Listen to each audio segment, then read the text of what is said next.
ये वीडियो उन लाखों इंडियंस के लिए बहुत जरूरी है जो यूएस में रह रहे हैं, जो H1B वीजा पर काम कर रहे हैं या आने वाले समय में H1B के लिए अप्लाई करने की प्लानिंग कर रहे हैं। तो आज की इस वीडियो में हम एकदम सिंपल लैंग्वेज में समझेंगे कि H1B वीजा प्रोसेस में क्या बड़ा बदलाव किया गया है, रैंडम लॉटरी सिलेक्शन को क्यों हटाया गया है, नया वेटेड सिलेक्शन सिस्टम कैसे काम करेगा, हायर सैलरी और हायर स्किल्स को क्यों ज्यादा इंपॉर्टेंस दी जा रही है और इस बदलाव का सीधा असर इंडियन प्रोफेशनल्स पर क्या पड़ सकता है। साथ ही हम ये भी बात करेंगे कि इंडियंस को अब पहले से ज्यादा केयरफुल क्यों रहना होगा और किन बातों पर ध्यान देना जरूरी है। तो चलिए फिर जल्दी से वीडियो को स्टार्ट कर देते हैं। हाय, मेरा नाम है वर्षा दुबे और आप मुझे देख रहे हैं NDT Tech Ed पर।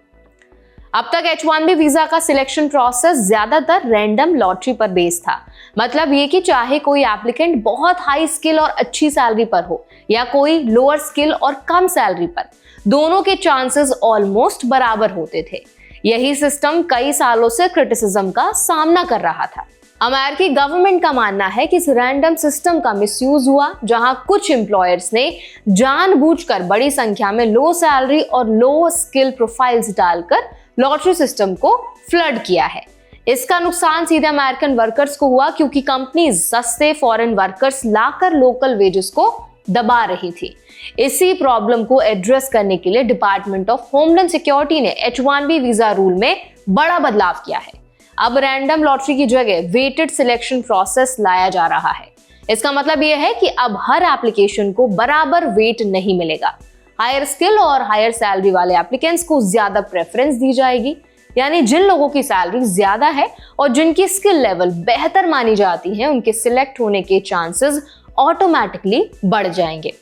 अब अगर सिंपल लैंग्वेज में कहें तो अब H1B लॉटरी पूरी तरह लक पर डिपेंड नहीं करेगी।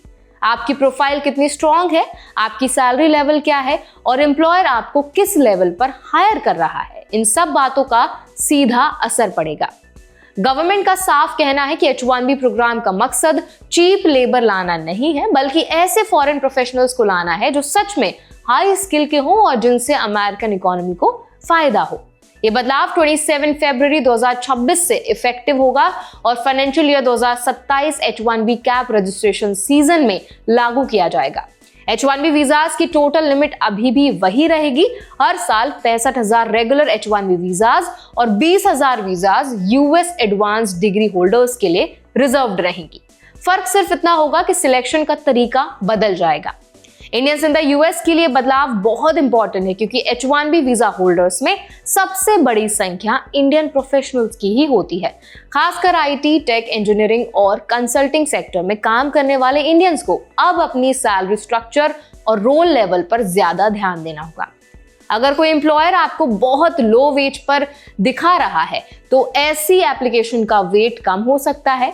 इसका मतलब ये नहीं कि लो सैलरी वालों को चांस नहीं मिलेगा, लेकिन कंपटीशन अब पहले से कहीं ज्यादा टफ हो जाएगा। गवर्नमेंट ने यह भी साफ कहा है कि पहले के सिस्टम में कुछ एम्प्लॉयर्स सिर्फ इसीलिए फॉरेन वर्कर्स ला रहे थे क्योंकि वो अमेरिकन की तुलना में कम सैलरी पर काम करने को तैयार थे। नए रूल का मकसद इसी अब्यूज को रोकना है। एडमिनिस्ट्रेशन का कहना है कि H1B रिफॉर्म के जरिए एम्प्लॉयर्स और फॉरेन वर्कर्स दोनों से ज्यादा रिस्पॉन्सिबिलिटी एक्सपेक्ट की जाएगी, ताकि अमेरिकन वर्कर्स की जॉब्स और वेजेस को नुकसान ना पहुंचे। इस पूरे बदलाव के कॉन्टेक्स्ट में इंडियंस को कुछ बातों का बहुत ज्यादा ध्यान रखना है, ज्यादा केयरफुल रहना है। सबसे पहले जॉब ऑफर और सैलरी डिटेल्स बिल्कुल क्लियर और जेन्युइन होनी चाहिए। पेपर पर लो सैलरी दिखाकर लेटर एडजस्टमेंट जैसी प्रैक्टिसेस अब रिस्क बढ़ा सकती हैं। दूसरा, स्किल लेवल और जॉब रोल का मैच बहुत इंपॉर्टेंट हो जाएगा। अगर आपका रोल एंट्री लेवल पर दिखता है लेकिन आप एक्सपीरियंस्ड प्रोफेशनल हैं, तो ये रेड फ्लैग बन सकता है। तीसरी बड़ी बात यह है कि एम्प्लॉयर सिलेक्शन अब पहले से ज्यादा क्रिटिकल हो जाएगी। ऐसे एम्प्लॉयर जो सिर्फ वीजा के लिए हायरिंग करते हैं या मास फाइलिंग करते हैं, उनके केसेस पर स्क्रूटनी बढ़ सकती है। इंडियंस को चाहिए कि वो ऐसे एम्प्लॉयर्स के साथ काम करें जिनका बिजनेस जो है वो नीड जेन्युइन है और सैलरी स्ट्रक्चर मार्केट स्टैंडर्ड के हिसाब से हो। इस बदलाव से एक पॉजिटिव साइड भी है। जो इंडियन प्रोफेशनल सच में हाई स्किल और स्ट्रॉन्ग प्रोफाइल के साथ US में काम कर रहे हैं, उनके चांसेस बेहतर हो सकते हैं। रैंडम लॉटरी की अनसर्टेनिटी थोड़ी कम होगी और मेरिट बेस्ड सिलेक्शन को बढ़ावा मिलेगा। लॉन्ग टर्म में इससे H1B प्रोग्राम की क्रेडिबिलिटी भी इंप्रूव हो सकती है। एट लास्ट ये बदलाव डराने के लिए नहीं है, बल्कि सिस्टम को साफ करने के लिए है। लेकिन जो लोग रूल्स को हल्के में लेते हैं उनके लिए रिस्क बढ़ सकता है।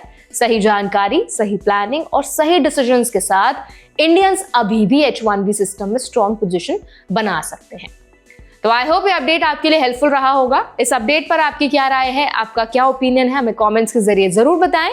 ऐसे और भी अपडेट्स के लिए, वीडियोस के लिए, इन्फॉर्मेशन के लिए हमारे चैनल NBD Tech Ed को भी जरूर सब्सक्राइब करें।